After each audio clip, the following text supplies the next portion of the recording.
Prince Harry, the world's least happy millionaire, strikes again. Appearing in an ITV documentary entitled Tabloids on Trial, he reveals that the UK is now too dangerous a place to take his wife Meghan, and that his noble fight against the press was a big factor in the rift between him and his family.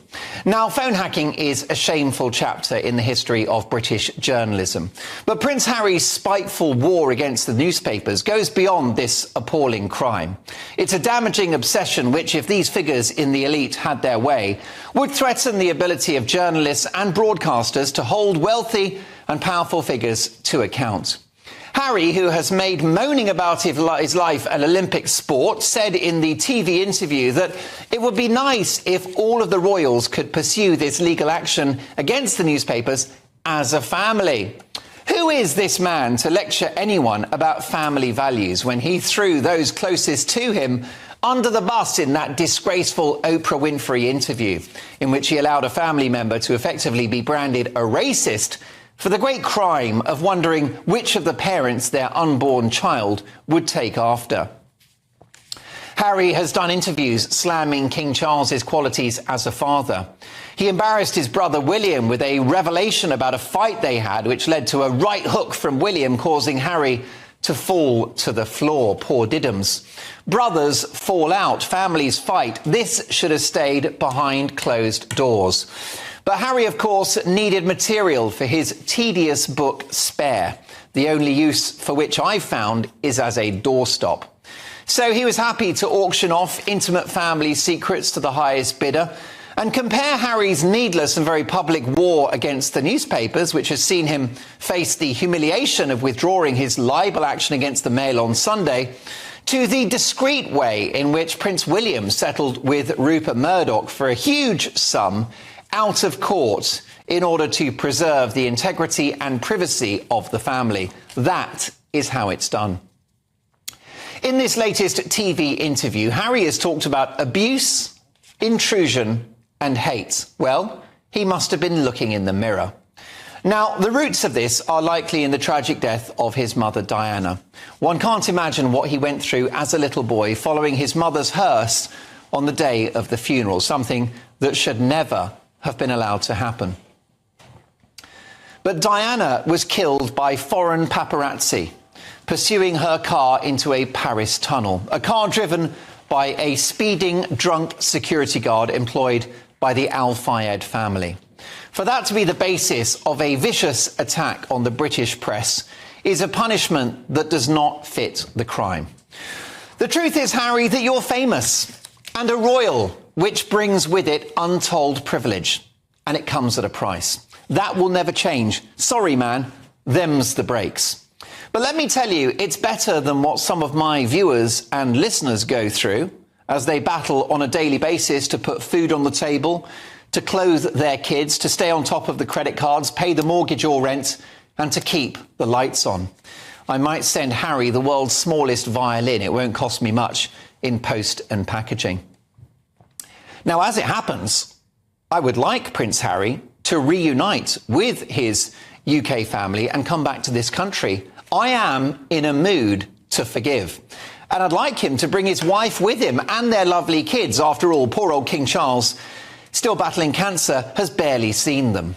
But this can only happen with a full apology and a promise to completely change his behaviour and put the family and his country first from now on. Once again, Prince Harry finds himself at the centre of controversy. Despite his millions, critics are calling him the world's least happy millionaire, and the reason? His relentless battles over security and libel.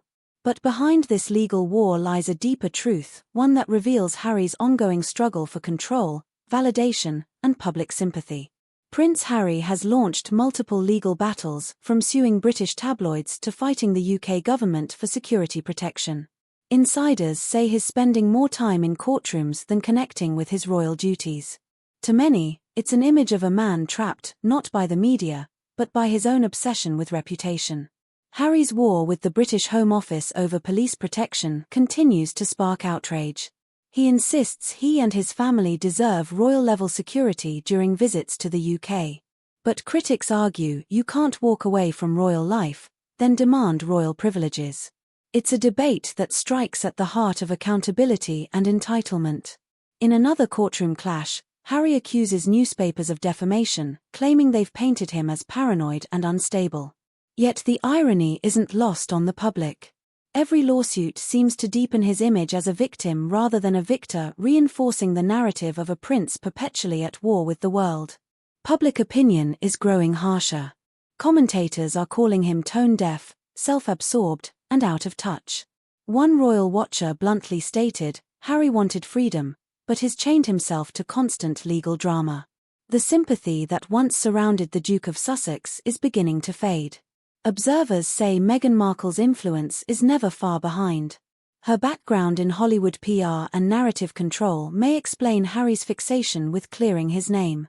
But critics claim it's a losing battle because the more he fights, the more isolated he becomes. As the court cases pile up and his image continues to fracture, one question remains: what does Prince Harry really want? Justice? Validation? Or the Crown's acknowledgement he once walked away from? Until then, the world watches the millionaire prince who can't seem to find peace even with everything money can buy. I won't hold my breath. And controversially, I actually share Harry's concerns about the safety of him and his family. I think that he, Meghan and the kids should have top-level armed royal protection wherever they go. Why? Well, because whilst he has left the family and given up his royal duties, it was not Harry's decision to be born the son of the king. And I'm deeply concerned about the safety of Harry and Meghan, both here and abroad. Harry's right. He, Meghan and the kids are at risk and they must be protected. The danger is real. Look at what happened to Donald Trump just 3 weeks ago. I know it's controversial and I know that many, perhaps most of you, won't agree with me, but it's my view that when it comes to keeping this couple safe, Harry and Meghan, it should be money, no object. But beyond that, Harry and I part company. Harry has created a full-time job out of feeling sorry for himself as he works out which of the reported 16 bathrooms that he should use in his US mansion.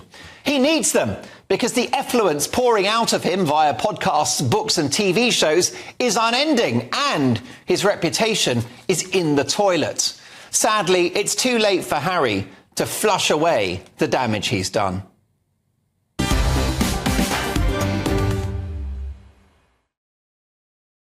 Your reaction, gbnews.com/your say. Should we be paying for Harry's security? I'll get to your messages shortly, but first, tonight's top pundits. Journalist and political commentator Benedict Spence, model, broadcaster and the green goddess herself, Diana Moran, and anarchist and academic Dr. Lisa Mackenzie. Great to see all three of you. Let me start with you, Benedict. Nice to see you and welcome to the show. Thank you. Your reaction to Prince Harry's latest TV interview and his concerns about his safety and that of his wife. Honestly, it's unbearable to keep on hearing the same old shit. You're talking about me and my monologue? Well, no, to be fair, you have to keep on talking about this because he keeps on doing about it. We're sort of just reaching the stage where, as you said, you'd like to see a reconciliation. I think most people would like to see reconciliation. They'd like to see a dialing down of all of this, but we never get it. We just get more whinging, more moaning, and more complaints. And you have to just say to yourself, at some point, if you would like this sort of protection, you kind of need to take a little bit more responsibility. You cannot be so antagonistic, which, let's be clear, is part of the reason why you don't have that security right now, is that there has been a fracturing of your relationship. You're not playing an active role as a member of the royal family. That's why it's gone. And nobody's saying that you have to sort of come back and go back to, cutting ribbons and all that sort of thing. You don't necessarily need to do that. But until there is some goodwill, I don't see how it's ever going to end up in a positive outcome for him. What part of that doesn't he understand? Interesting. Diana Moran, I think for once that Harry's right on this occasion. When he talks about the safety of him and his family, he thinks Meghan is not safe here in the UK without royal protection. I think he's right. I do think he's right on that, and especially because she's high profile as well, and there are dear little children. Yeah.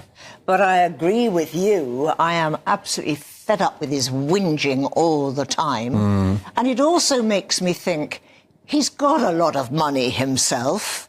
He doesn't have to live in that enormous house. He could sort of downsize a little bit.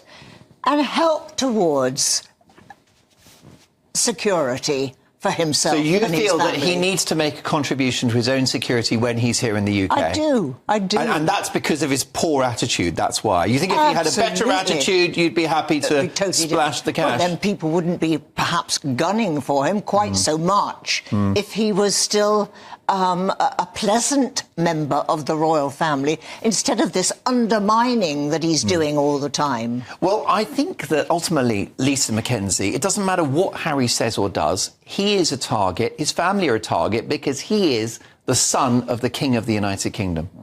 Yes, he is, and he gets lots of privileges, and he's had a very nice life, actually, because of that. Yeah. I accept. I mean, the royal family, I wouldn't swap places with any of them. Yeah. The life they live. Even Andrew? Especially Andrew.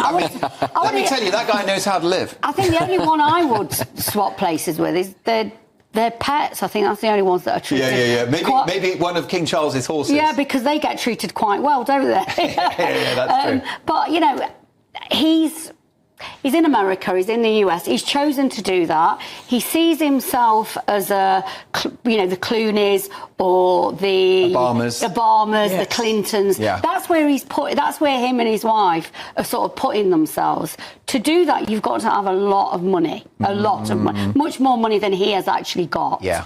So if that's what he's aiming for, he's aiming to be some sort of world leader. Yeah. I think he needs to be more realistic. The royal family have never been known for their intelligence, brains, or logic. Yeah.